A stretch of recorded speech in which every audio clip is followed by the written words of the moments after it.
True virtue lies not in external things, but in the strength and tranquility of the soul. The soul.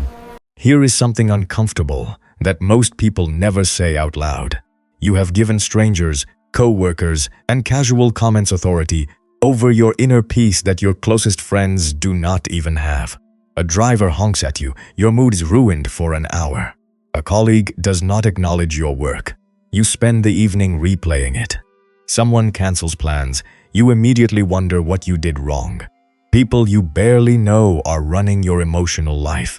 And the worst part is, most of what you are taking personally has nothing to do with you. The Stoics understood this with a precision that will change how you move through the world. And that is exactly what this video is about. Chaos is loud, ancient wisdom is louder. Here's how to stop taking things personally. The Stoic method for reclaiming your peace. 1. Understand what taking things personally is actually costing you. Before the strategy, the full picture of what this habit is doing to your life. Every time you take something personally, every replay, every wound, every hour spent constructing theories about why someone behaved the way they did, you are paying with the most irreplaceable currency you have. Not money, attention, time.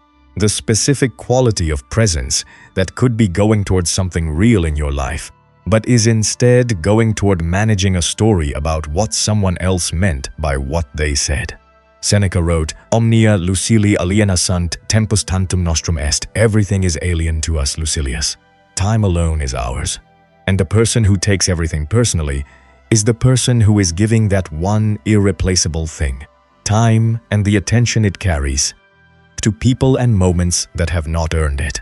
The driver who honked, the colleague who did not acknowledge, the message left on read.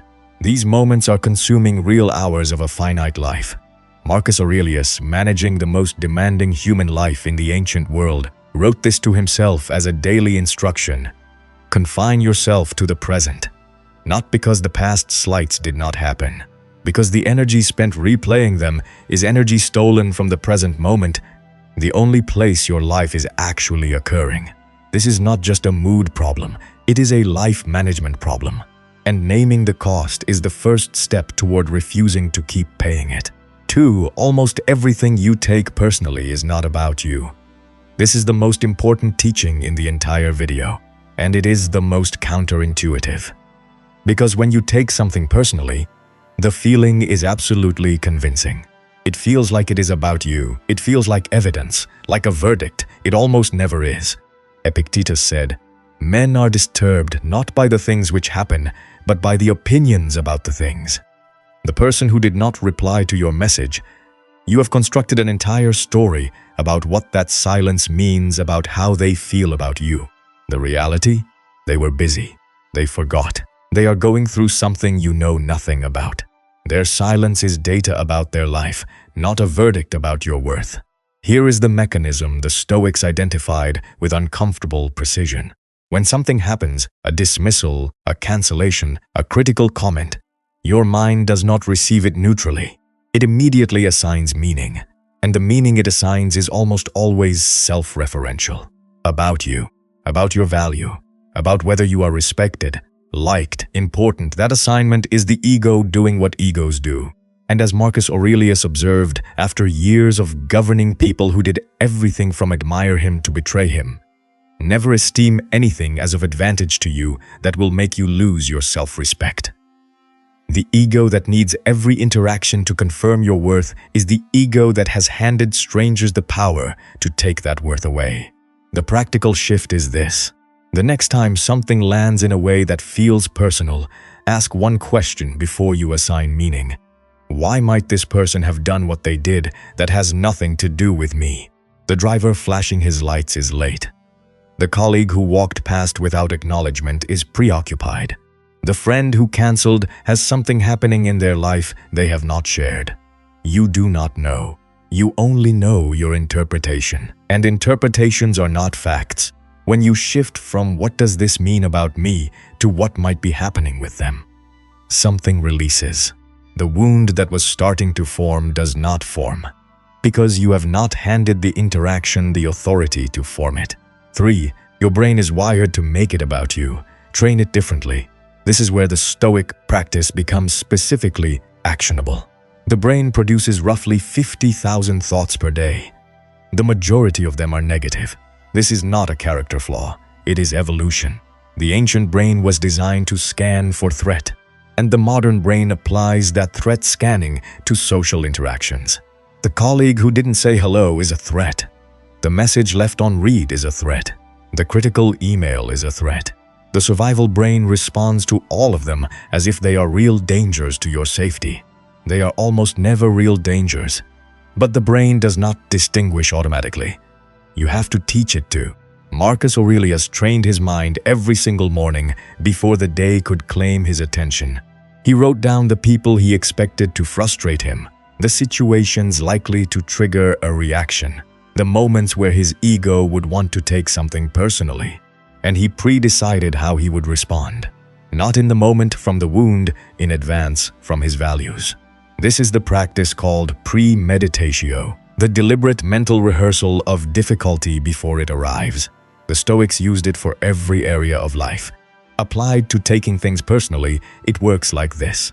Before any situation where you know you might be triggered, a difficult meeting, a conversation with someone who often makes you feel small, a day where your work will be scrutinized, take 2 minutes.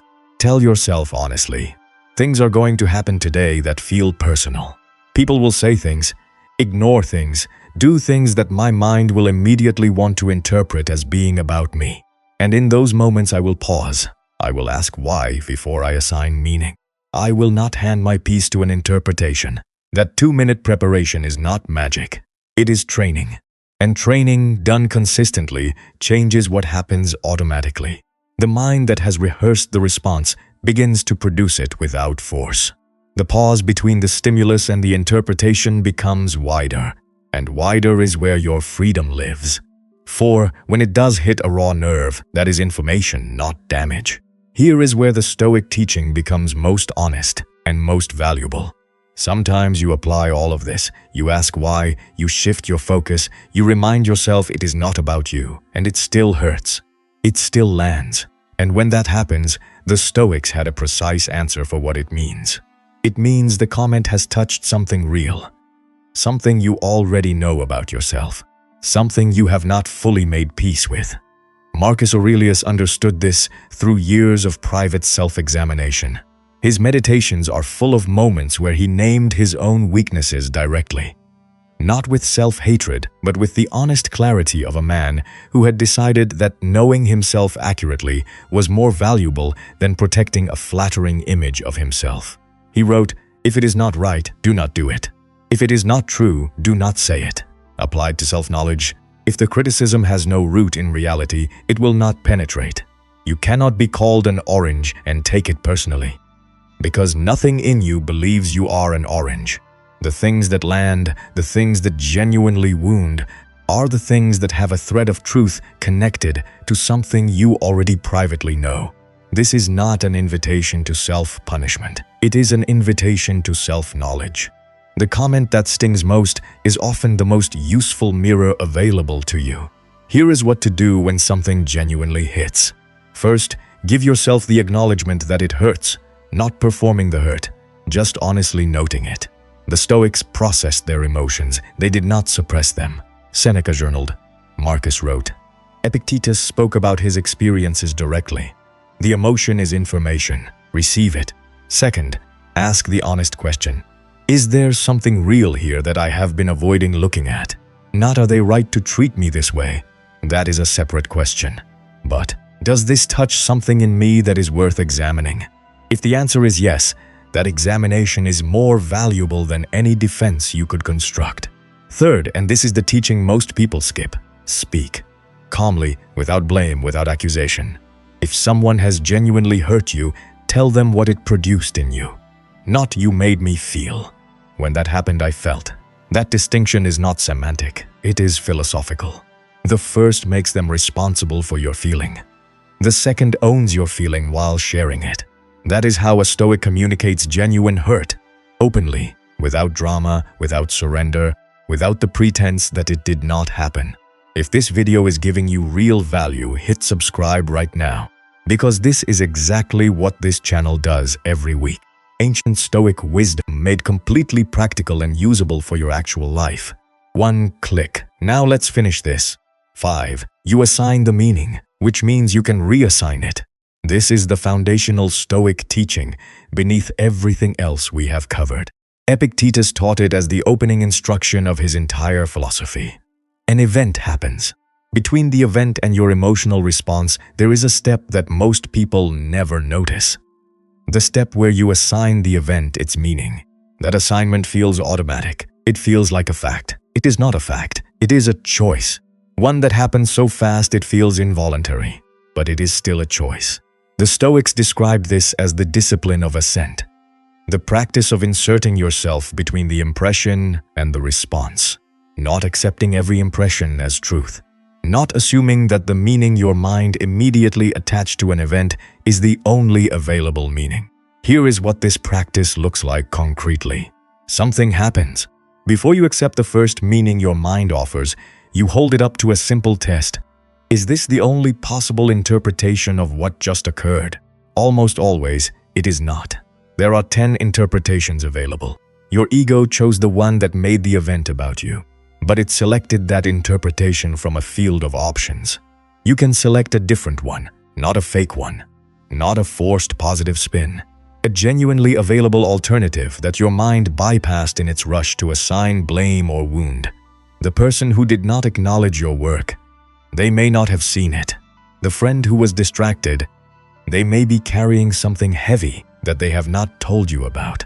The stranger who was rude, they may be in the worst week of their life. None of this excuses the behavior, but it removes the verdict. The behavior is theirs. The meaning is yours to assign or reassign.